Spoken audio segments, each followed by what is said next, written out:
24 kes HFMD dilaporkan membabitkan kanak-kanak berusia 10 tahun ke bawah, dan ini bermakna ada sebahagian daripada mereka adalah murid sekolah. Jadi caknalah semua orang ibu ayah sekiranya anak-anak anda bergejala, janganlah hantar mereka ke pusat asuhan, ke sekolah. Jadi kuarantinkan mereka. InsyaAllah kita amalkan kebersihanlah, cuci barang permainan mereka sebaik mungkin, kan, sanitasi tempat-tempat mereka bermain dan sebagainya. Kita doakan semoga mereka dilindungi, ahli keluarga kita dilindungi daripada HFMD dan juga apa jua musibah penyakit, dan kita doakan semoga semuanya yang diuji sakit ini diberikan kesembuhan oleh Allah Subhanahu Wa Taala. Okey, selepas ini bicara adab, kita dengarkan jam 9 untuk adab masuk ke masjid. Humud Al-Khadir, Kissatul Ashad, Ikim Inspirasi Inforia Islami.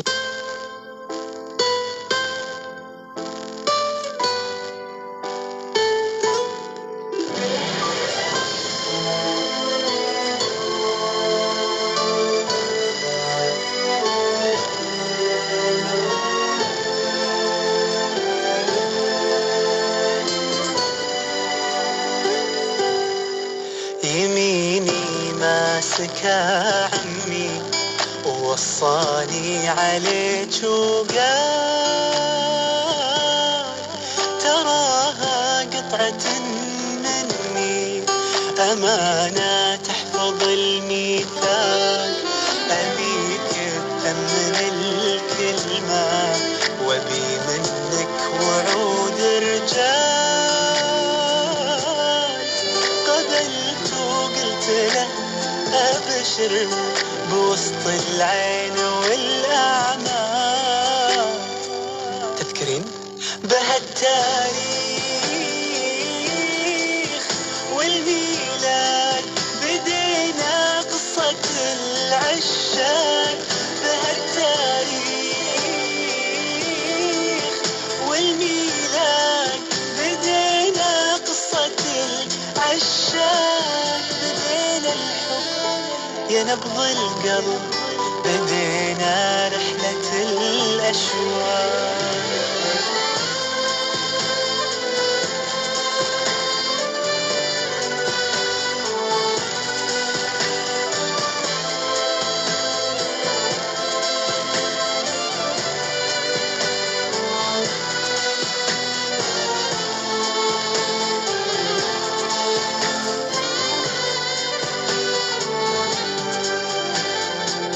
تعال نغمض العينين ونسرح في هوانا سنين ونضحك عالزعل لو كان دلع وعتاب بين الاثنين تعال نعيش هالضحكات ونذكر أروع اللحظات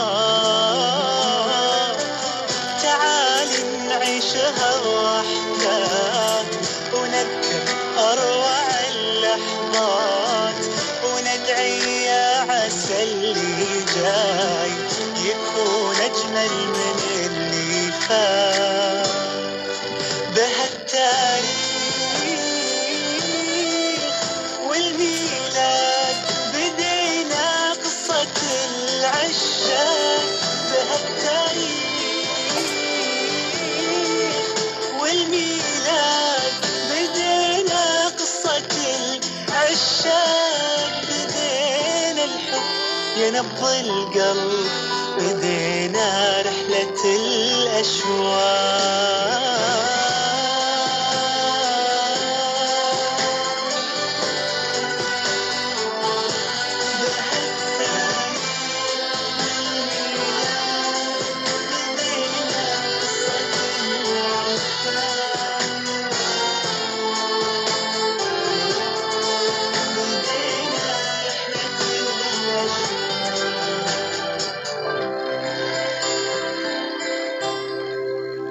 Radio IKIM memberi anda pengisian terbaik di waktu pagi bersama Pian dan Lukman di Warna Pagi IKIM. Setiap Isnin hingga Jumaat, 6 hingga 10 pagi. Pakar-pakar yang lain kepada masalah perubatan kecemasan. Stroke ialah masalah perubatan kecemasan. Diiringi dengan lagu-lagu nasyid terbaik di Malaysia.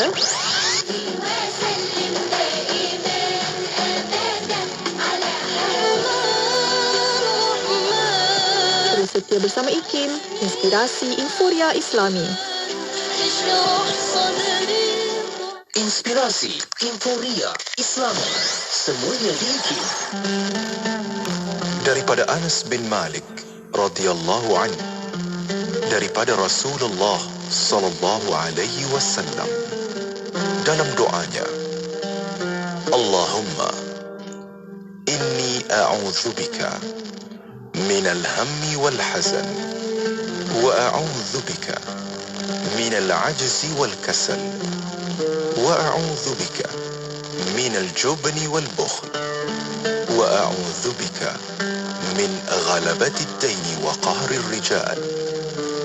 Maksudnya, ya Allah, aku berlindung kepadamu daripada keluh kesah dan duka cita. Aku berlindung kepadamu daripada kelemahan dan kemalasan. Aku berlindung kepadamu daripada rasa penakut dan kikir. Dan aku berlindung kepadamu daripada bebanan hutang dan penindasan. Hadis riwayat Muslim.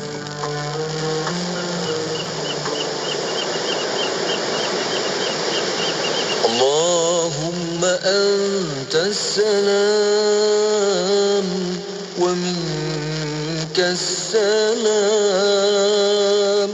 wa ilayka ya'udus salam fahayyina ya rabbana bisalam wa adkhilna al-jannata daras salam.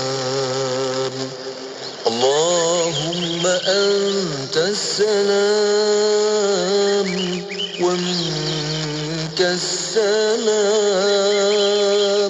وإليك يعود السلام فحينا يا ربنا بالسلام وأدخلنا الجنة دار السلام. اللهم أنت السلام. Ya Allah, ya Tuhanku, Engkaulah kesejahteraan. Daripada mula segala kesejahteraan, dan kepada mula kembalinya kesejahteraan. Maka hidupkanlah kami, wahai Tuhan kami, dengan kesejahteraan, dan masukkanlah kami ke dalam syurga, negeri kesejahteraan. Wa ilaika ya'udu salam fahayyina ya rabbana bisalam wa adkhilna al-jannata daras salam.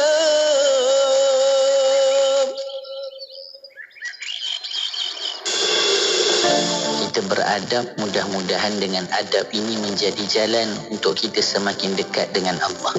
Bahkan kita kena ingat ketika kita cuba beradab dengan adab yang terbaik, sebenarnya kita sedang mengikuti jalan dan adabnya baginda Nabi SAW, dan ia adalah jalan untuk kita semakin dekat kepada Rasulullah SAW dengan mengamalkan segala adab-adab yang dianjurkan di dalam Islam.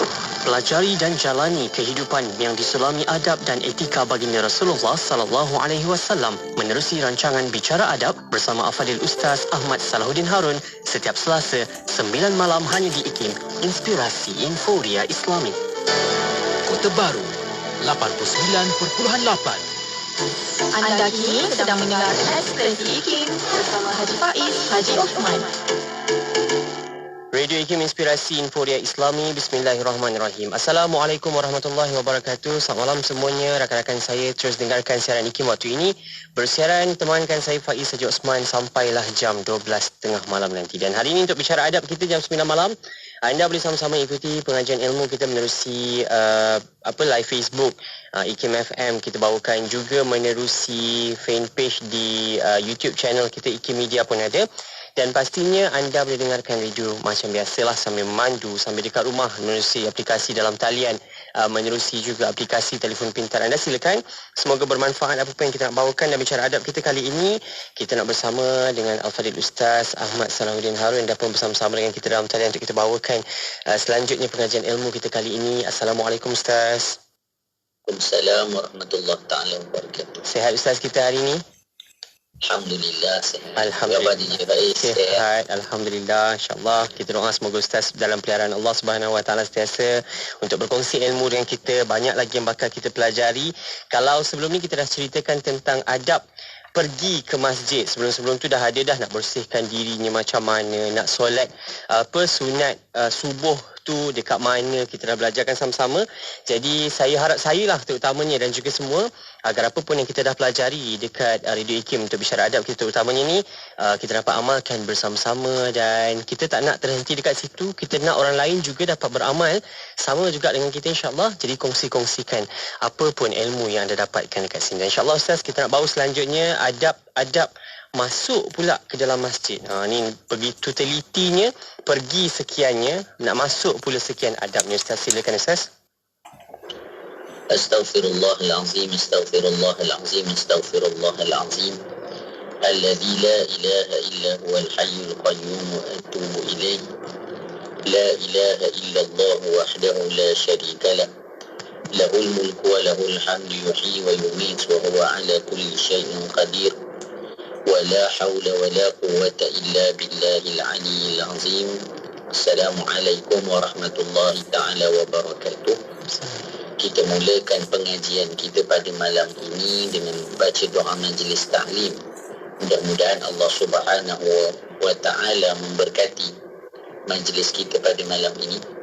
Allah mengurniakan kefahaman yang benar kepada kita, dan Allah kurniakan taufiknya kepada kita agar kita dapat beramal dengan apa yang telah kita pelajari, apa yang sedang kita pelajari, dan apa yang akan kita pelajari. Seterusnya kita dapat menyampaikan juga pada orang-orang yang lain.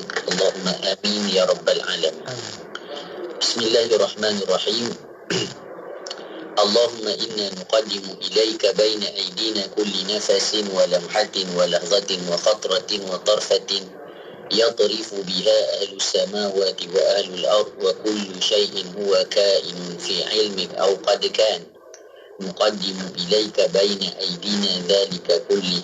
اللهم ربنا آتنا من لدنك رحمة وعلمنا من لدنك علما. سبحانك لا علم لنا إلا ما علمتنا إنك أنت العليم الحكيم. بسم الله الرحمن الرحيم. نوينا التعلم والتعليم والتذكر والتذكير والنفع والانتفاع والإفادة والاستفادة والحث على التمسك بكتاب الله العزيز وسنة رسوله والدعاء إلى الهدى والدلالة على الخير ابتغاء وجه الله تعالى ورضائه وقربه وثوابه سبحانه. اللهم ألهمنا علما نفقه به أوامرك ونواهيك، وارزقنا فهما نعرف به كيف نناجيك يا أرحم الراحمين.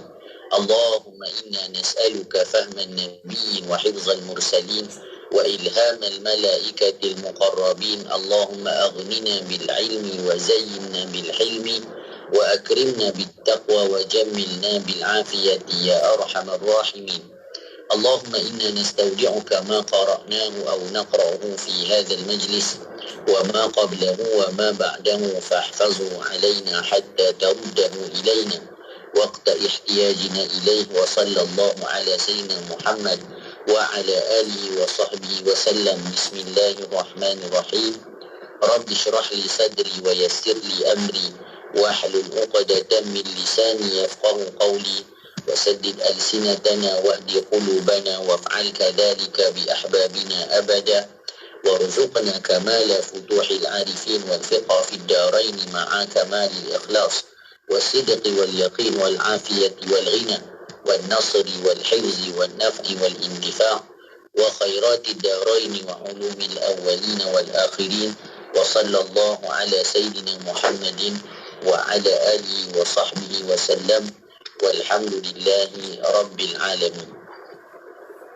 بسم الله الرحمن الرحيم. الحمد لله والصلاة والسلام على سيدنا رسول الله وعلى آله وصحبه ومن والاه. أما بعد. Terima kasih diucapkan kepada PJ Faiz Haji Osman hafizahullah ta'ala wa madda'ahu bisihatin wa afiat.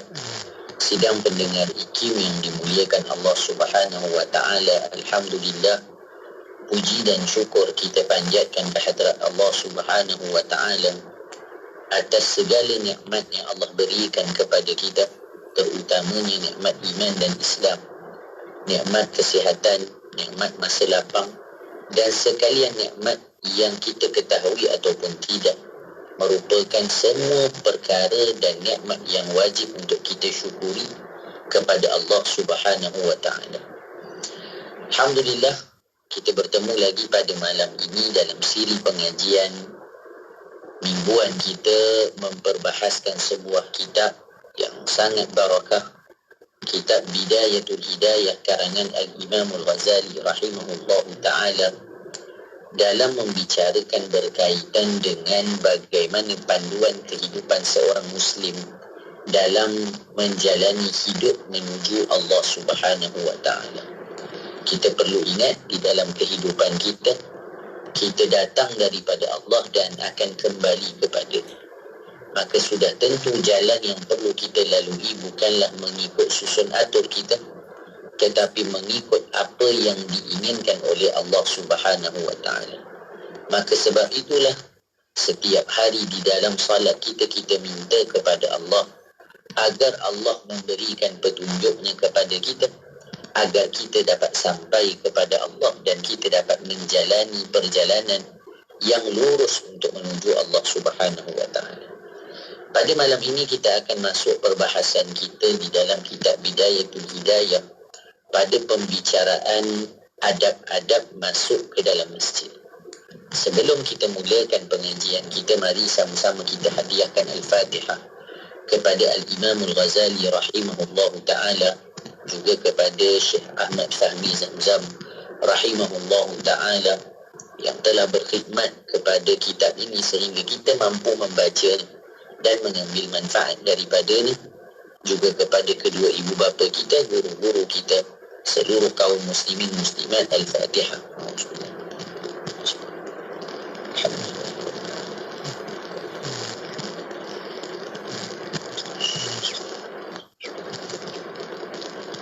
Bismillahirrahmanirrahim.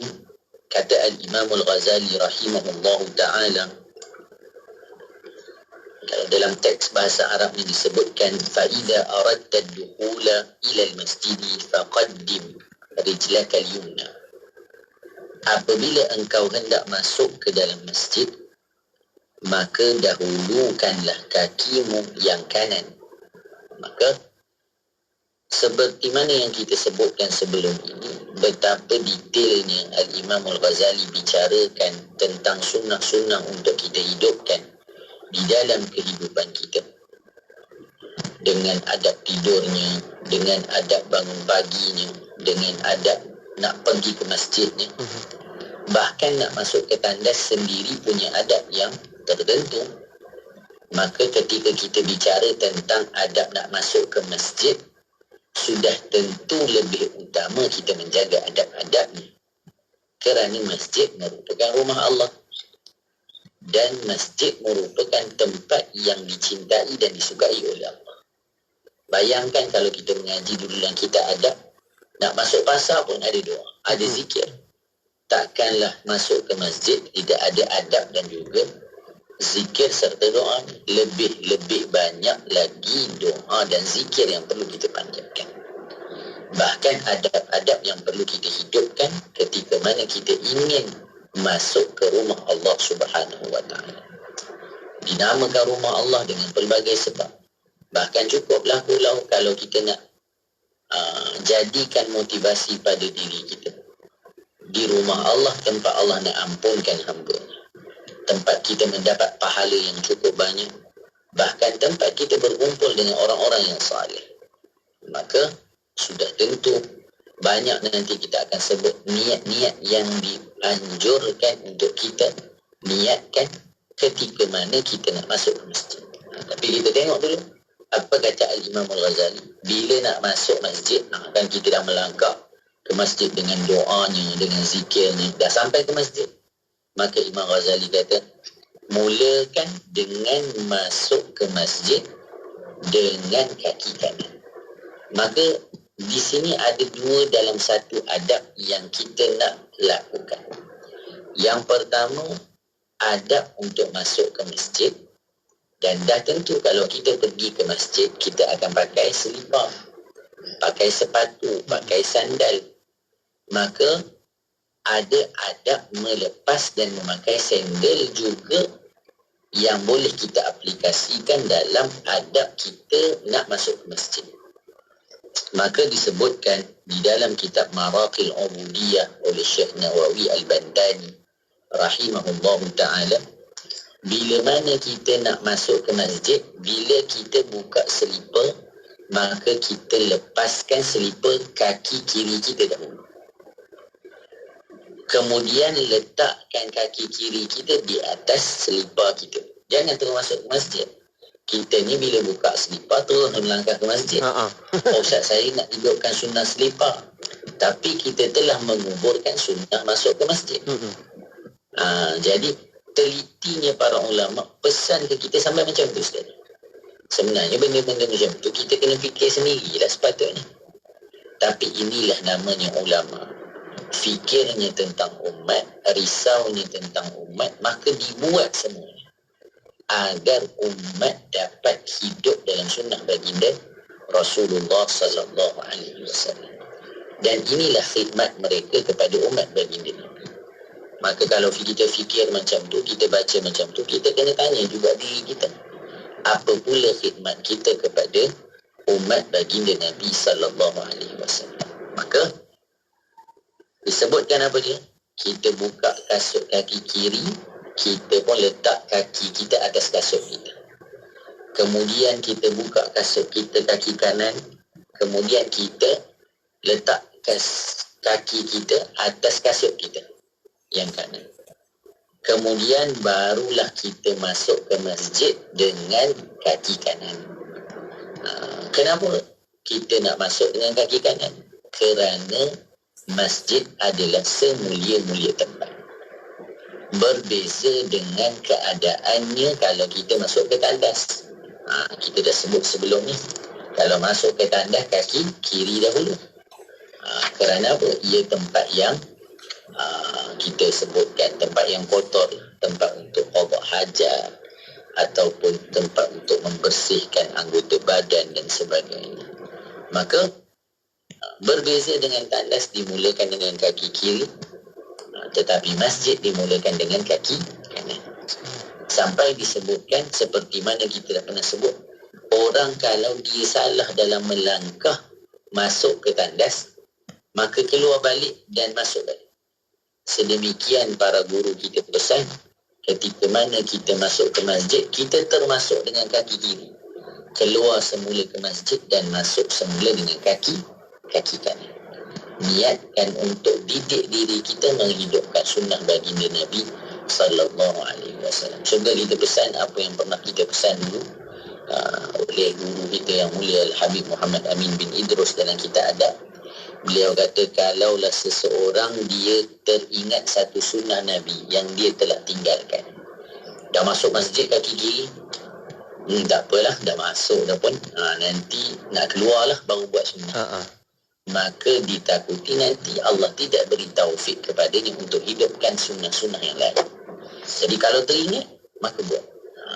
Jadi kan, kalau bahasa Indonesia Habib kata sanksi ni denda diri kita. Hukum diri kita bila kita terlupa buat sunnah. Sebab apa? Sebab itu perkara yang tidak disukai oleh hawa nafsu. Dan baca olehmu, bukan melangkah kaki kanan saja, tapi ada baca doa. Tengok. Dan baca olehmu Allahumma salli ala Sayyidina Muhammadin wa ala ali Sayyidina Muhammad wa sahbihi wa sallim. Allahumma ghafir li dhunubi waftah li abwab rahmatik. Ya Allah, berikanlah rahmatmu dan salam sejahtera kepada penghulu kami Nabi Muhammad sallallahu alaihi wa alihi wa sahbihi wa baraka wa sallam, dan kepada keluarga serta sahabat baginda. Ya Allah, ampunkanlah dosa-dosaku dan bukakanlah bagiku pintu-pintu rahmat. Jadi kita masuk ke rumah Allah, ini tempat turunnya rahmat. Maka ketika nak masuk masjid, kita mohon kepada Allah agar Allah kurniakan rahmatnya kepada kita. Bahkan dianjurkan juga ketika mana kita masuk sahaja ke masjid, berhenti dulu, jangan jalan lagi. Ini perlu kita ingatkan kepada terutamanya jemaah-jemaah kita yang pergi ke Masjidil Haram, Masjid Nabawi. Kalau DJ Faiz kan pernah pergi ke Mekah Madinah, dari pintu masjid nak pergi ke tempat tawaf tu jauh, bukannya dekat. Hatta sama kalau daripada Masjid Nabawi, daripada pintu masjid nak pergi ke hadapan tempat solat, dekat dengan makam Nabi tu. Kalau hotel kita sebelah belakang, bukannya jaraknya dekat. Jadi jangan disia-siakan perjalanan kita berada di dalam masjid. Maksudnya apa? Kita masuk sahaja masjid, baca doa masuk masjid, kemudian kita berhenti seketika, kita niat i'tikaf. Barulah setiap langkah-langkah kita tu diberi pahala oleh Allah Ta'ala. Sebab tu kalau kita baca buku Imam Ghazali, detail Imam Ghazali susun. Sebenarnya kalau kita susun kehidupan kita sedemikian, maka sudah tentu teratur dengan mengingati Allah sentiasa. Jadi bila sampai ke pintu pagar masjid, pintu masjid, maka berhenti dan niat i'tikaf, barulah kita terus berjalan menuju ke Saf, ataupun nak pergi ke Kaabah kalau di Masjidil Haram dan sebagainya, agar dihitung ibadah keberadaan kita di rumah Allah Subhanahu wa ta'ala. Bahkan sebahagian fuqaha menganjurkan kalau kita nak masuk ke masjid, bila kita berada depan masjid tu, kita niat nazar. Kita niat nazar. Apa tujuannya? Bila kita nazar, maka pahala i'tikaf kita itu pahala wajib. Dalam perbahasan bab pahala wajib lebih banyak dari pahala sunat. Sebab tu kita kena jaga yang wajib lebih lagi daripada menjaga yang sunat. Tetapi sunat itu kita kena lakukan kerana banyak kelompangan, banyak kosong dalam ibadat wajib yang kita lakukan. Kemudian Allahumma salli ala Sayyidina Muhammadin wa ala alihi wa sahbihi wa barik wa sallim. Para ulama juga pesan pada kita, bila kita masuk je masjid niat i'tikaf, datangkan juga niat-niat yang baik bila kita berada di masjid. Kenapa kita duduk di masjid? Yang pertama niat i'tikaf, yang kedua niat nak salat jemaah, yang ketiga niat nak membaca Al-Quran, yang keempat niat menghadiri majlis ilmu, yang kelima niat untuk duduk bersama orang-orang soleh, yang keenam niat untuk menjauhi orang-orang yang buruk. Itu antaranya. Sebenarnya niat banyak lagi. Lepas tu kita niat yang terakhir, ya Allah, aku niat seperti mana niatnya para nabimu dan juga orang-orang saleh dari kalangan hamba-Mu. Itu niat pukal kita panggil. Kemudian kata Imam Ghazali, apabila engkau melihat di dalam masjid orang yang menjual sesuatu, maka kata olehmu, mudah-mudahan Allah tidak memberi keuntungan kepada perniagaan. Jadi rumah Allah bukanlah tempat yang tepat untuk kita berjual beli. Bukan nak berniaga. Kerana apa? Ini tempat hamba-hamba Allah mengabdikan diri kepada pencipta. Para ulama menyebut hukumnya tidaklah sehingga haram, tetapi hukumnya adalah makruh.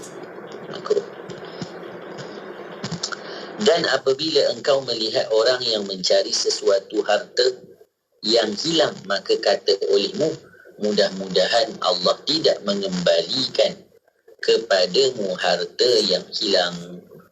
Begitulah kita disuruh oleh Rasulullah sallallahu alaihi wa alihi wa sahbihi wa baraka wasallam.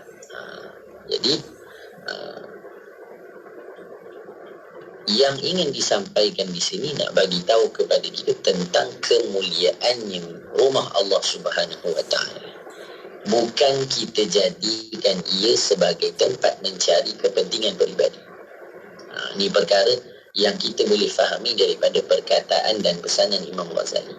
Tetapi ia tempat untuk kita menagih keampunan Allah. Tempat untuk kita meraih keredaan Allah. Bahkan tempat untuk kita mendapat rahmat daripada Allah Subhanahu wa taala. Jangan ia dicemari dengan sesuatu yang bersifat duniawi sehingga menghilangkan tujuan masjid itu untuk orang beribadah kepada Allah Subhanahu wa taala.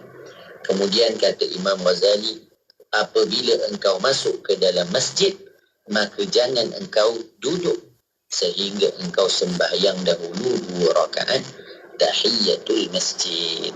Ni Imam Ghazali pesan kepada kita, bila mana sampai janganlah duduk dulu, janganlah kalau kata duduk pun tak boleh, janganlah ni pergi bersembang dengan kawan, pergi bergosip lagi lah. Tetapi yang dilakukan pertama adalah salat sebagai tanda memuliakan rumah Allah Subhanahu wa taala. Kita akan sambung lagi setelah ini insya-Allah. InsyaAllah banyak lagi yang bakal kita pelajari. Adab nak masuk ke masjid ni, kita belum masuk, kita dah masuk tadi. InsyaAllah kita nak belajar banyak lagi insyaAllah selepas ini. Jadi anda jangan ke mana-mana, boleh terus menonton melalui Facebook IKIM FM dan YouTube channel kami IKIM. Kembali selepas ini untuk bicara adab kita, jangan ke mana-mana. Allahumma salli ala Muhammad طب القلوب ودوائها وعافية الأبدان وشفائها ونور الأبصار وضيائها اللهم صل على محمد طب القلوب ودوائها وعافية الأبدان وشفائها ونور الأبصار وضيائها اللهم صل على محمد طب القلوب ودوائها وعافية الأبدان وشفائها ونور الأبصار وضيائها وعلى آله وصحبه وبارك وسلم. Ya Allah, berilah rahmat ke atas penghulu kami, Nabi Muhammad sallallahu alaihi wasallam, yang menjadi penawar kepada hati-hati, kesembuhan dan kesejahteraan badan, juga cahaya penglihatan. Dan berilah rahmat, keberkatan serta kesejahteraan atas keluarga dan sahabat-sahabatnya.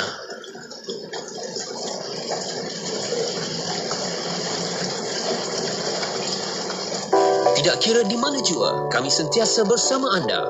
IKIM, Inspirasi Inforia Islami. Teruskan kesetiaan anda bersama kami di IKIM Inspirasi Inforia Islami untuk bicara adab kita dalam membincangkan menerusi kitab Bidayatul Hidayah. InsyaAllah kita sambung lagi pengajian ilmu kita untuk tajuk adab masuk ke dalam masjid. Ustaz, silakan Ustaz, kita nak sambung lagi Ustaz. Bismillahirrahmanirrahim. Terima kasih kepada DJ Faiz Haji Usman, hafizahullah ta'ala wa madda'hu bisihatin wa afiyah. Sidang pendengar IKIM yang dimuliakan Allah Subhanahu wa ta'ala, kita sambung perbahasan kita masih di dalam bab adab-adab masuk ke dalam masjid. Maka kata Al-Imam Al-Ghazali, apabila engkau masuk ke dalam masjid, maka jangan duduk sehingga engkau sembahyang dahulu 2 rakaat tahiyatul masjid. Maka kita fahami di sini dimuliakan masjid itu dengan salat. Maka seseorang itu melaksanakan salat tahiyatul masjid sebagai memuliakan masjid itu sendiri. Tetapi kalaulah seseorang itu dia masuk ke Masjidil Haram, maka memuliakan Masjidil Haram itu dimulakan dengan tawaf. Jadi semua masjid kita salat tahiyatul masjid. Tetapi kalaulah pada Masjidil Haram kita lakukan salat, kita lakukan tawaf. Namanya tawaf tahiyatul bait. Habis tu Ustaz, kita kena tak buat sembahyang tahiyatul masjid? Maka disebutkan apabila kita sembahyang sunat tawaf, kalau kita tawaf, kita ada salat sunat tawaf, maka kita boleh niatkan sekali salat sunat tawaf bersama dengan salat tahiyatul masjid di dalam satu salat. Allahumma salli ala sayyidina Muhammadin wa ala alihi wa sahbihi wa barik wa sallim. Kemudian disebutkan, jadi dianjurkan kita bila masuk masjid sembahyang tahiyatul masjid. Itu kata Imam Al-Ghazali. Namun di sana ada juga beberapa perbahasan. Kalaulah kita sampai ke masjid, tempat kita nak salat secara berjemaah, kita sampai lambat dan ketika itu sudah hampir dengan iqamah ataupun sedang qamat, Bilal dah iqamah, maka para ulama menyebutkan makruh hukumnya untuk kita sembahyang tahiyatul masjid. Sebab apa? Sebab kita sudah hampir waktu mengerjakan sembahyang berjemaah, nak dapat fadilat takbiratul ula. Kemudian jadi hukumnya makruh. Sedemikian juga kalau kita takut tertinggal fardu ataupun sunnah, maka hukumnya makruh. Tapi kalau kita yakin, saya ni Ustaz, kalau sembahyang tahiyatul masjid dulu, jawapannya subuh saya di luar waktu. Dia bangun 7.05 minit, 7.02 minit. Dia sembahyang, pergi ke masjid, sembahyang tahiyatul masjid pula dulu. Ataupun dia mungkin dah tahu lambat, kenapa pergi masjid? Nanti orang tanya pula. Mungkin gambaran masalah tu tak jelas pula. Katalah dia nak pergi ke masjid, tayar motornya pancit, jadi dia terlambat. Dia sampai ke masjid, dia dah nak dekat habis waktu, ataupun maghrib contohnya. Jadi dia sembahyang tahiyatul masjid dulu. Kalau dia yakin dia sembahyang tahiyatul masjid, azan isyak contohnya, maka haram ketika itu untuk melaksanakan sembahyang tahiyatul masjid. Maka ilmu untuk beramal ini perlu kepada kefahaman fiqh. Dekat sini penting belajar ilmu fiqh, ilmu syariah. Jangan ikut suka, kena. Kita jangan. Sebab itu agama ini bukan satu kita panggil manual. Ikut, okey, sekarang masuk masjid, tahiyatul masjid dulu. Kita pun ikut tahiyatul masjid. Kena tengok bagaimana keadaan suasana keberadaan kita. Tengok bukti ini, tengok apa kata Al-Imam Al-Ghazali. Dan jikalau engkau bukan dalam keadaan suci daripada hadas kecil, atau engkau tidak bermaksud mengerjakan sembahyang tahiyatul masjid, oleh kerana ada majlis ilmu yang sedang berjalan misalnya, kita sampai ke masjid, wuduk kita batal. Ataupun kita pergi ke masjid, majlis ilmu sedang berlangsung. Ataupun kita sendiri yang terlambat sedangkan kita yang mengisi majlis tersebut. Maka cukuplah, kata Imam Ghazali, maka cukuplah engkau membaca Al-Baqiyatus Salihat. Kalaulah kita sampai ke tempat ataupun ke masjid, kita tak dapat melaksanakan sembahyang tahiyatul masjid, maka kata Al-Imam Al-Ghazali, gantikan ia dengan Baqiyatus Salihat. Ni kita boleh kongsikan ataupun kita tulis dalam buku kita tu. Apa dia? Baqiyatus salihat. Subhanallah walhamdulillah wa la ilaha illallah wallahu akbar. Tu namanya Baqiyatus Salihat. Kita baca berapa kali? Ada pandangan sebut 3, ada pandangan sebut 4. Tapi yang selalu diamalkan adalah sebanyak 4 kali. Jadi tengok, kalau kita tak boleh sembahyang pun, maka gantikan dengan sesuatu yang baik. Dan ada pula yang berpendapat 3 kali, dan mengikut pendapat sebahagian ulama 4 kali. Dan ada pula yang berpendapat hendaklah dibaca 3 kali bagi orang yang tidak ada air sembahyang, dan sekali sahaja bagi orang yang ada air sembahyang. Dan apabila engkau belum lagi sembahyang sunat qabliyah subuh, tadi kita sebut ataupun kita dah sebut sebelum ni, sebaiknya sembahyang sunat dilakukan di rumah sebelum keluar rumah. Tapi mungkin ada orang yang rumahnya jauh ataupun dia keluar awal sebelum lagi azan ke masjid, maka dia boleh lakukan sembahyang tersebut di masjid. Jadi ni keluar pagi ni, subuh ni, sembahyang qabliyah subuh, maka buatlah dan memadailah sembahyang sunat itu menjadi sembahyang tahiyatul masjid. Jadi sembahyang sunat qabliyah boleh digabung padanya juga sembahyang tahiyatul masjid pada satu sembahyang. Kita boleh buat dua-dua. Tapi kalau kita datang tu dah azan contohnya, dan waktu tidak panjang, kita tahu iqamah di masjid tu tak lambat sangat. Jadi kita sembahyang tahiyatul masjid dan juga sembahyang qabliyah itu sekali. Maknanya kita niat masa takbir itu sahaja aku sembahyang qabliyah fajar dan tahiyatul masjid 2 rakaat kerana Allah Ta'ala. Ni penting, nanti kita belajar dalam kitab fiqh nanti ada sembahyang yang boleh digabung. Ada sembahyang yang boleh digabung niatnya. Nanti ada perbahasannya.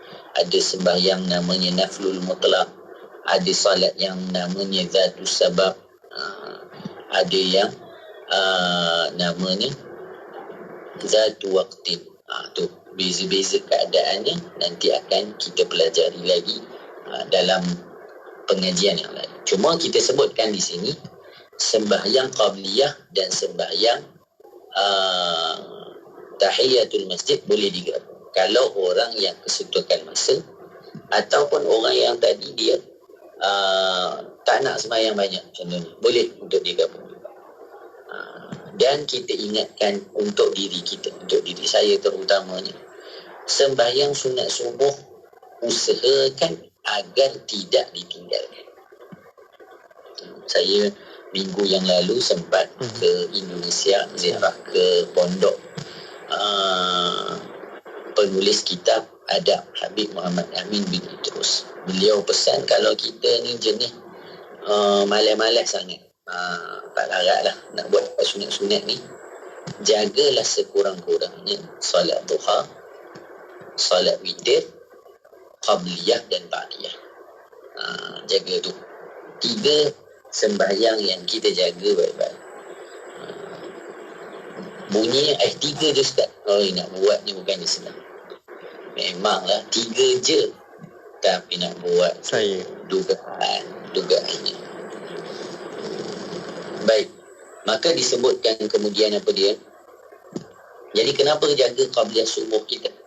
Kerana disebutkan oleh baginda Nabi kelebihannya khairun minad dunya wa ma fiha, lebih baik daripada dunia dan segala isinya.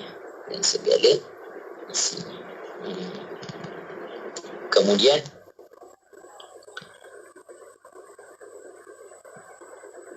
buatlah dan apabila engkau belum lagi sembahyang sunat qabliyah subuh, maka buatlah dan memadailah sembahyang sunat subuh itu menjadi sembahyang tahiyatul masjid.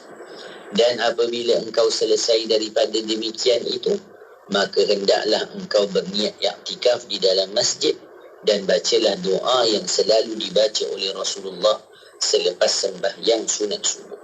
Ni Doa ni mungkin jarang kita baca, tapi sangat baik untuk kita baca dan kita jadikan ia sebagai rutin kita. Lepas kita sembahyang sunat, maka baca doa. Sebab tu buku Bidayatul Hidayah ni bawa sentiasa. Kalau kita tak hafal, bawa sentiasa untuk kita baca. Kita baca dulu teks bahasa Arab ni dan kemudian nanti selepas rehat kita sambung dengan baca terjemahan. Allahumma inni as'aluka rahmatan min 'indika tahdi biha qalbi wa tajma'u biha shamli wa talumu biha sha'thi wa taruddu biha ulfati wa tuslihu biha dini wa tahfazu biha ghaibi wa tarfa'u biha shahidi wa tuzakki biha 'amali wa tubayyidu biha wajhi wa tulhimuni biha rushdi wa taqdi li biha hajati وتعصمني بها من كل سوء اللهم إني أسألك إيمانا خالصا يباشر قلبي وأسألك يقينا صادقا حتى أعلم أنه لن يصيبني إلا ما كتبته لي علي والرضا بما قسمته لي اللهم إني أسألك إيمانا صادقا ويقينا ليس بعده كفر وأسألك رحمة أنال بها شرف كرامتك في الدنيا والآخرة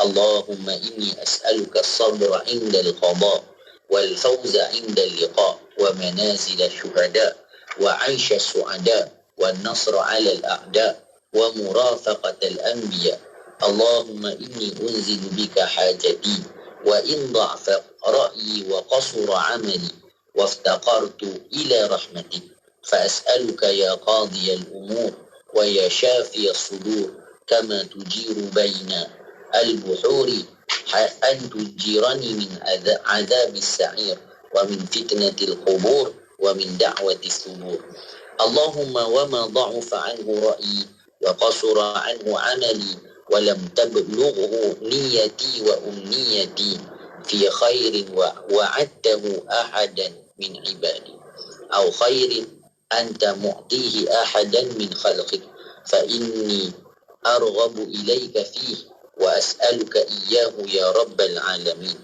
اللهم اجعلنا هادين مهتدين غير ضالين ولا مضلين حربا لأعدائك وسلما لأوليائك نحب بحبك الناس ونعادي بعدواتك من خالفك من خلقك اللهم هذا الدعاء وعليك الإجابة وهذا الجهد وعليك التكلان وإنا لله وإنا إليه راجعون ولا حول ولا قوة إلا بالله اللهم ذا الحبل الشديد والأمر الرشيد وأسألك الأمن يوم الوعيد والجنة يوم الخلود مع المقربين الشهود الركع السجود الموفين لك بالعهود إنك رحيم ودود وأنت تفعل ما تريد سبحان من اتصف بالعز وقال به سبحان من لبس المجد وتكرم به سبحان من لا ينبغي التسبيح إلا له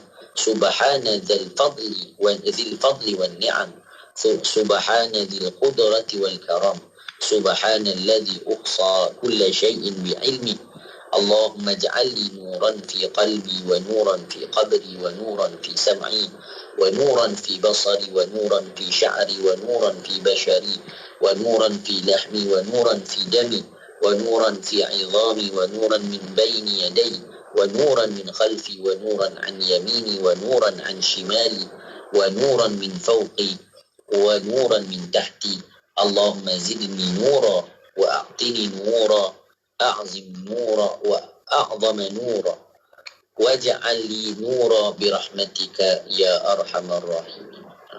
Jadi doa yang nak dibaca tu memang kalau hafal tu hebat lah. Kalau hafal masa kini ni orang yang Masya Allah. Tapi doa yang memang sangat baik dibaca. Bahkan bila kita sembahyang, datang ke solat subuh, datang awal, kadang-kadang kita tak tahu nak buat apa. Sebenarnya kita banyak perkara yang boleh kita lakukan, wirid-wirid yang kita boleh baca, dan ini antara doa yang kita boleh baca dan sangat dianjurkan untuk kita baca. InsyaAllah selepas rehat ni kita akan baca apa yang ada di dalam doa sebelum sembahyang subuh. Saya insya-Allah. Bayangkan sebelum kita solat kita dah minta macam-macam dekat Allah. Dan kalau kita hadirkan semua permintaan ni, dah tentu bila kita solat nanti penuh pengharapan kita kepada Allah Subhanahu wa taala. Saya insya-Allah kejap lagi kita nak dengarkan bersama. Jadi anda boleh terus ikuti siaran kami, dengarkan di IKIM Inspirasi Inforia Islami, terus menonton di Facebook maupun di YouTube, dan ajak beramai-ramai untuk ikuti siaran ini. Jadi anda terus setia dengarkan IKIM Inspirasi Inforia Islami. Jom kurban PNP? Kurban aku biasa dengar. PNP ini kali pertama. Apa tu? Profesional dan premium. Maksudnya, pengurusan kurban dilaksanakan dengan cara profesional. Sembelihan menggunakan slaughter box, penyimpanan menggunakan cold room, dan pengagihan pula menggunakan cold truck. Oh, macam tu. Ya, sempena Aidiladha tahun ni, Radio IKIM dengan kerjasama Kurban.com akan menganjurkan program Kurban Bersama IKIM. Nak cerita? Panjang sangat. Apa kata? Daftar je dulu. Hubungi Kurban.com di talian 017-983-8382. Pastikan kita adalah yang terawal untuk mendapatkan harga promosi RM799 sahaja untuk satu bahagian korban. Kalau macam tu, sekarang juga aku nak daftar. Hiburan mendidik jiwa. Hanya yang terbaik di IKIM. Inspirasi Inforia Islami. Teruskan setia bersama kami di IKIM Inspirasi Inforia Islami untuk bicara adab. Kita bersama dengan Al-Fadhil Ustaz Ahmad Salahuddin Harun. Kita bicarakan menerusi adab masuk ke dalam masjid. Kita nak sambung lagi Ustaz untuk pengajian kita. Nak dengarkan apa yang kita minta tadi tu Ustaz. InsyaAllah Ustaz.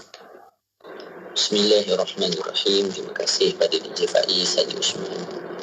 Hafizahullah ta'ala wa matta'ahu bisihatin wa afiyah. Sidang pendengar IKIM yang dimuliakan Allah Subhanahu wa ta'ala, mari kita hayati sedikit daripada doa yang dianjurkan oleh Al-Imam Al-Ghazali untuk kita baca ketika mana kita setelah melaksanakan sembahyang qabliyah fajar, yang mana fadilatnya telah kita sebutkan tadi lebih baik dari dunia dan seisinya.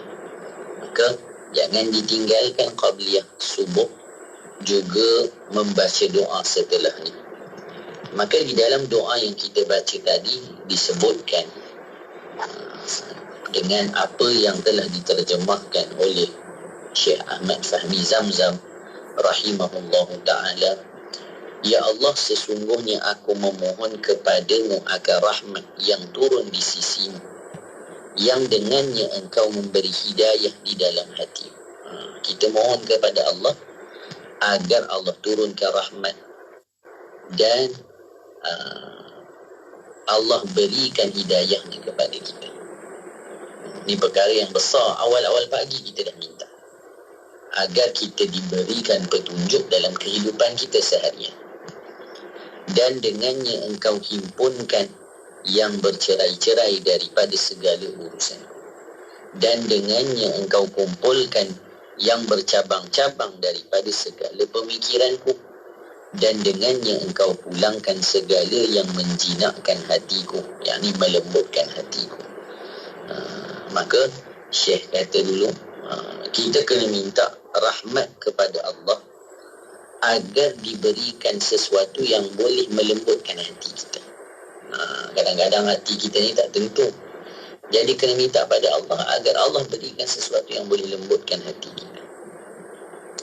Dan dengannya engkau perbaikkan akan agamaku, dan dengannya engkau peliharakan akan sesuatu yang gaib daripada pandanganku. Jadi dengan Allah Subhanahu wa ta'ala lembutkan hati kita, maka Allah Subhanahu wa ta'ala akan perbaiki agama kita. Mudah untuk kita buat baik, mudah untuk kita maafkan orang, mudah untuk kita minta maaf juga kepada orang lain. Dan dengannya engkau peliharakan segala sesuatu yang gaib daripada pandanganku, dan dengannya engkau terima syahadahku, yakni penyaksianku. Dan dengannya engkau bersihkan segala amalanku, dan dengannya engkau putihkan akan mukaku, dan dengannya engkau ilhamkan kepadaku akan petunjuk, dan dengannya engkau tunaikan segala hajatku, dan dengannya engkau peliharakan aku daripada segala kejahatan. Semuanya daripada Allah Subhanahu wa ta'ala. Dengan hidayah yang Allah berikan, dengan rahmat yang Allah berikan, dengan segala yang Allah kurniakan, kita dapat mendekat kepada Allah dan jauh daripada perkara yang tidak diredai Allah. Ya Allah, aku meminta kepadamu akan iman yang murni, yang memenuhi lembaran hatiku, dan meminta kepadamu akan yakin yang sebenar, sehingga aku menyedari bahawa tidak ada sesuatu yang berlaku terhadap diriku kecuali apa-apa yang telah engkau putuskan ke atasku. Ni yang kita nak ingatkan pagi-pagi ni pada diri kita. Sebab apa? Nanti kita akan lalui satu hari dalam hidup kita untuk kita ingat semuanya itu telah ditentukan Allah. Kita nak atau tidak, kita suka atau tidak, kita redha atau tidak, kita kena ingat semuanya daripada Allah. Kemudian disebutkan lagi apa?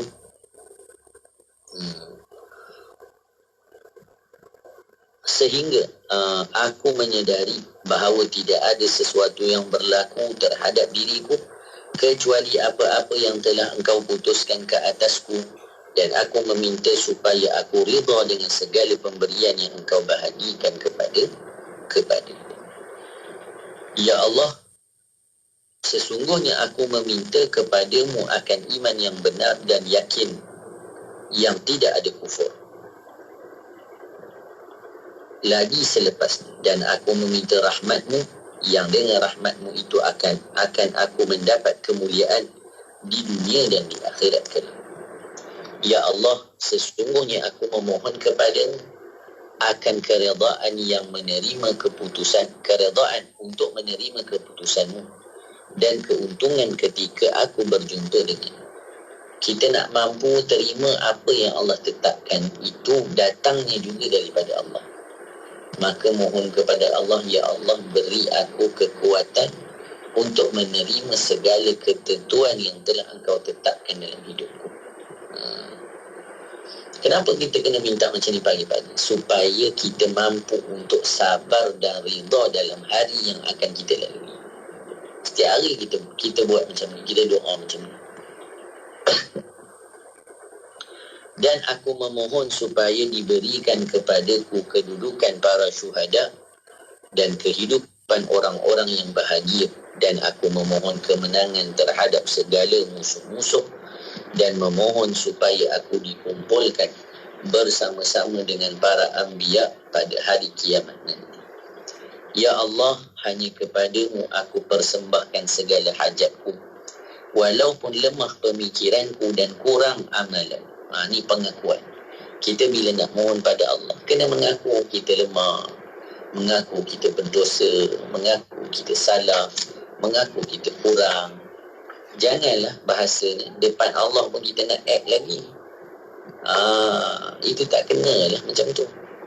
Tapi mengaku kita salah, mengaku kita kurang. Yang kurang amalan tu kita lah. Yang banyak lalai itu kita. Aku sangat berharap kepada limpahan rahmatmu, maka aku meminta kepadamu, wahai Tuhan, yang memutuskan segala perkara dan yang menyembuhkan segala penyakit yang ada di dalam dada. Ya Allah, seperti mana engkau pisahkan di antara segala lautan, maka engkau pisahkan aku daripada siksa neraka, sa'ir, dan daripada siksaan kubur, dan daripada laungan penyesalan. Jadi bila kita doa macam ni, kita akan faham bagaimana orang-orang soleh bila mereka hadir ke tempat salat untuk melaksanakan salat dengan penuh pengharapan di atas apa yang mereka doa dan harapkan tadi. Ya Allah, apa jua kebaikan yang lemah fikiranku daripada mencapainya, dan kurang daripadanya amalanku, dan tidak sampai kepadanya niatku dan cita-citaku, sama ada daripada kebaikan yang pernah engkau janjikan untuk memberikannya kepada sesiapa sahaja daripada hamba-Mu, atau daripada kebaikan yang telah engkau kurniakan kepada sesiapa sahaja daripada hamba. Maka sebenarnya ya Allah, aku sangat berharap supaya engkau mengurniakan kebaikan yang seperti itu kepadaku, dan aku sangat memohonnya bagi diriku, wahai Tuhan sekalian alam.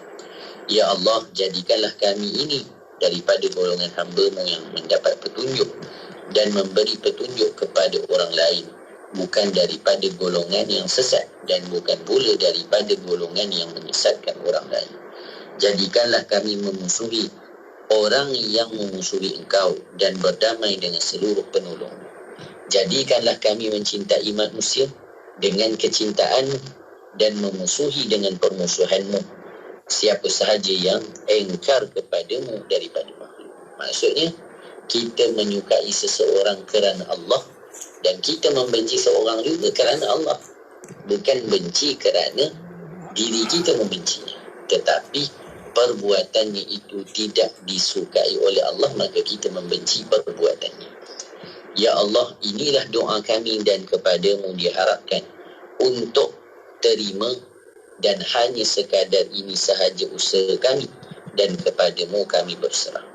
Dan sesungguhnya kami datang daripadamu dan kepadamu kami akan dikembalikan, dan tidak ada daya dan upaya kecuali hanya dengan pertolongan Allah yang maha tinggi lagi maha agung. Ya Allah yang memiliki tali, yakni agama yang kukuh dan perintah yang bijak, aku memohon keamanan di hari pembalasan dan memohon syurga di hari yang kekal, bersama-sama dengan hamba-Mu yang muqarrabin, yang akan melihat kepada wajah-Mu, di mana mereka sentiasa rukuk dan sujud kepadamu dan menunaikan segala janji mereka kepadamu. Sesungguhnya Engkaulah Tuhan yang maha mengasihani dan maha pemurah, dan Engkau dapat berbuat apa sahaja yang Engkau kehendaki. Maha suci Tuhan yang bersifat dengan kemuliaan dan berkata dengannya, Maha suci Tuhan yang memakai segala keagungan dan bermurah dengannya. Maha suci Tuhan yang tidak layak dipersembahkan tasbih kecuali hanya baginya. Maha suci Tuhan yang memiliki kekuatan dan kemurahan. Maha suci Tuhan yang menghinggakan segala sesuatu dengan ilmu-Nya. Ya Allah, jadikanlah bagiku nur, yakni cahaya di dalam hatiku, dan nur di kuburku, dan nur pada pendengaranku, dan nur pada penglihatanku, dan nur di rambutku, dan nur pada kulitku, dan nur pada dagingku, dan nur pada darahku, dan nur pada tulangku, dan nur di hadapanku, dan nur di belakangku, dan nur di kananku, dan nur di kiriku, dan nur di atasku, dan nur di bawahku. Ya Allah, tambahkanlah aku nur dan berikanlah kepadaku sebesar-besar nur, dan jadikanlah bagiku nur dengan kemurahan-Mu ya Allah yang maha pemurah daripada segala yang pemurah. Maka kita lihat daripada doa sebelum kita salat sahaja, ini sudah cukup bahasanya untuk bersihkan diri kita dan jalan untuk kita mendapat khusyuk dalam sembahyang.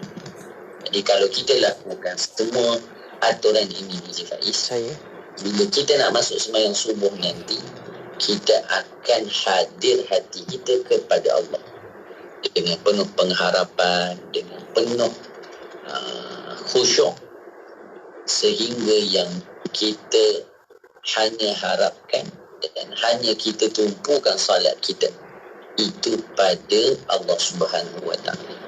Tak adalah kita cari kunci hilang dalam sembahyang. Kita teringat nasi dah jerang ke belum, air panas dah tutup ke belum, macam-macam. Tidak lain kerana kita tidak menghadirkan Allah sebelum kita salat.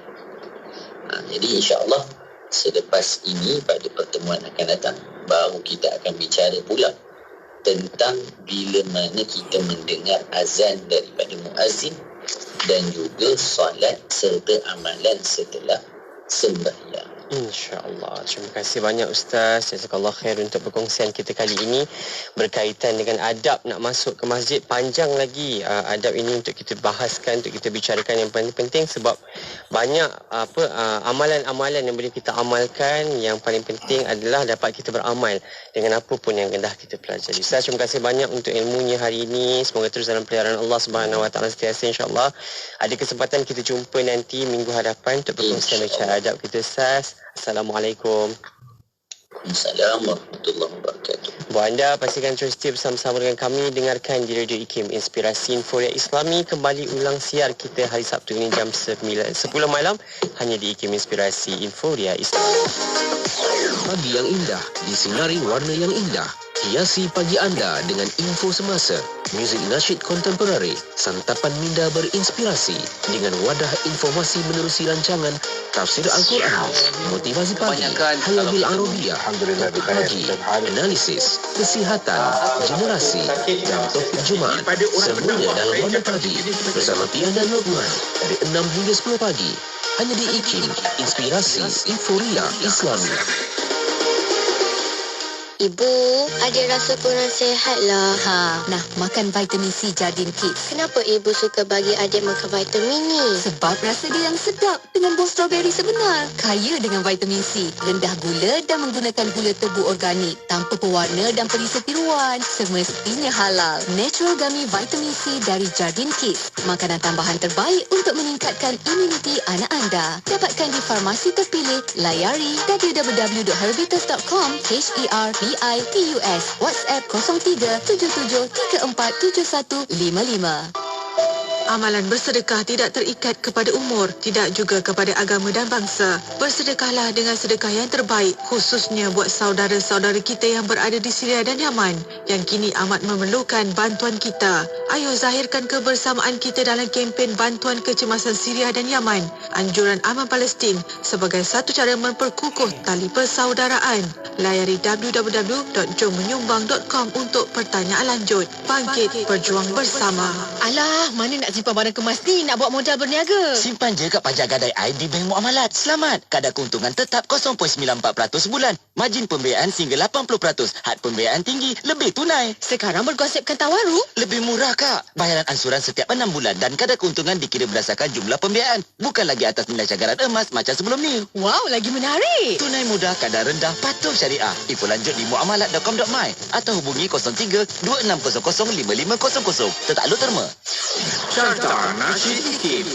Bersama saya, Erwan Johari, setiap Sabtu 10 pagi dan ulangannya setiap Ahad 9 malam menampilkan lagu-lagu popular, lagi terbaik dan info-info terkini artis nasyid kesayangan anda. Jangan lupa teruskan mengundi di www.ikim.my/Carta Nasyid IKIM. Semestinya di IKIM, Inspirasi Inforia Islami. Mak ayah stres, anak lemah matematik, tak hafal sifir? Temui saya, CMC, Cik Man Chongak, pakar motivasi matematik anda di Roadshow Bijak Sifir seluruh negara. Daftar sekarang www.pentagonmaths.com. Sifir cepat, matematik hebat. Dah solat? Dah, Mak? Apa, Sah? Tadi bukan main lawa lagi dengan lipstiknya, dengan foundationnya. Dah bersih saya cuci, Mak. Apa, Sah? Cepatnya. Jangan buat main-main lah. Tak sah wuduk nanti. Mak, Sah kan pakai Nuraisa. Nuraisa ni kan kosmetik mesra wuduk. Senang nak bersihkan dan nak tanggalkan. Apa, Sah? Nuraisa lah, Mak. Nuraisa. Nuraisa, kosmetik mesra wuduk Nuraisa.